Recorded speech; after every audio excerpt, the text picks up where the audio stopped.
사과나무 제식거리는 짧은데 가지는 길어서 올겨울 전쟁 때는 큰맘 먹고 주지를 각각 한 뼘 이상씩 잘라내었습니다. 이렇게 강전쟁을 하면 할 때는 시원한데 5, 6월 신초 올라오면 감당 못합니다. 그 올라오는 신초야 적당히 유인하고 그래도 남은 것은 제거하면 되지만 문제는 그 신초에 꽃눈을 붙이는 것입니다. 가지를 깊이 잘라 놓았으니 이 나무들은 뿌리와 균형을 맞추려고 성장에 몰두합니다. 즉 열매를 달고 꽃눈을 만드는 생식 성장이 아니라 신초를 키우기 위한 영양 생장에 몰두합니다. 이때는 아무리 올라오는 신초를 일찍부터 다 잡아 아래로 유인해도 다 눈이 터져버립니다. 터진다는 말이 무슨 말이냐고요? 5월 중하순에 1차 순이 올라옵니다. 이 1차 순을 유인하여 가지 끝에 꽃눈을 만들어야 하는데 이 영상처럼 이렇게 끝이 멈추면 일단 성공입니다. 이 끝에 7, 8월이면 꽃눈이 생깁니다. 그런데 멈춰있지 않고 반발하는 놈들이 있습니다. 여기 연한 녹색으로 올라온 놈들은 주인이 바라는 대로 멈추지 않고 6월에 있는 2차 성장 때 빼시시 새순을 빼올립니다. 이런 때는 때려 죽여도 안됩니다. 줄기를 잡고 목을 비틀어도 안됩니다.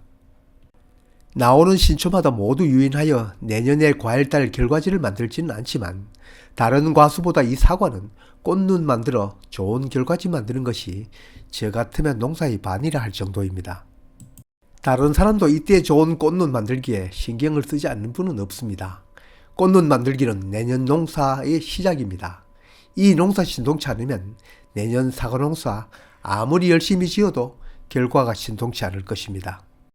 어쨌든 올여름 충실한 꽃눈이 붙은 결과지를 확보해야 하는데 여러가지 조건으로 세력이 강한 나무들은 꽃눈 만들기에는 관심이 없고 다시 2차 순을 내려는 즉 영양 생장으로 돌아선 놈은 이러한 물리력 행사로는 좀처럼 되돌리기 어렵습니다.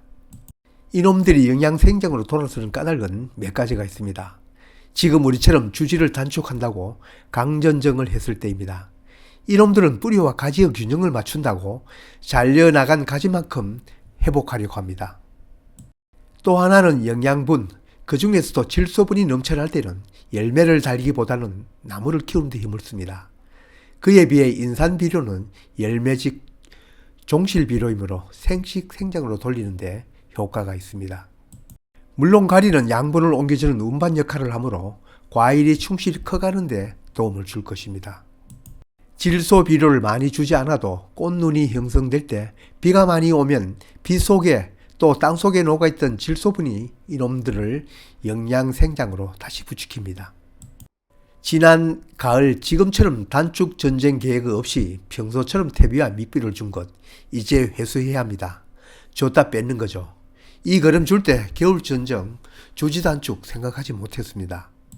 이처럼 양분을 빼앗는 방법 외에도 다른 방법도 더 있습니다.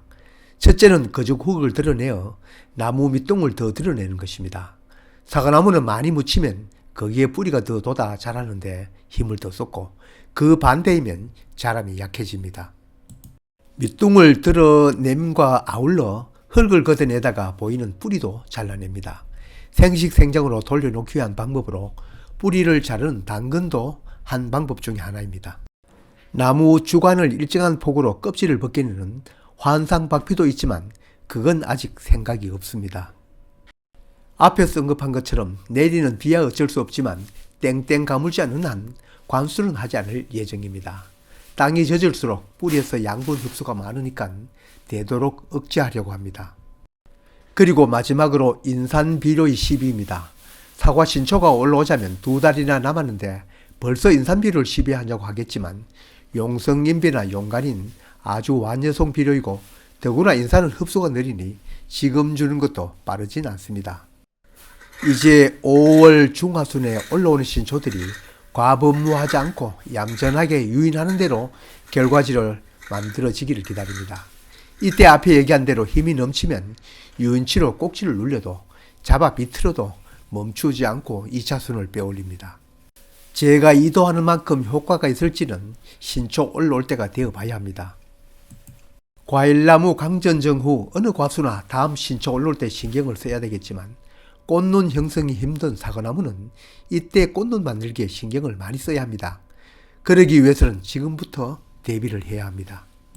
여러 번 얘기했지만 이미 힘솟은 신초 아무리 누르고 비틀고 윽박질러도 소용없습니다. 멈춘 끝자리에서 다시 2차선 올라옵니다. 물론 모두 2차선이 못 올라오게 하지는 않습니다만 내년 결과지는 확보해야 합니다. 물론 2차선이 멈춰 꽃눈이 형성되기도 하지만 이건 좋은 결과지가 안 됩니다. 내년 겨울 전쟁 때 좋은 꽃눈을 선택할 수 있도록 해야 합니다. 이 방법 외에도 이들이 자라는 힘을 분산시키기 위해 열매도 되도록 많이 달고 이들이 자라는 힘을 측지가 아닌 상단부로 배출할 배출구도 있어야 합니다.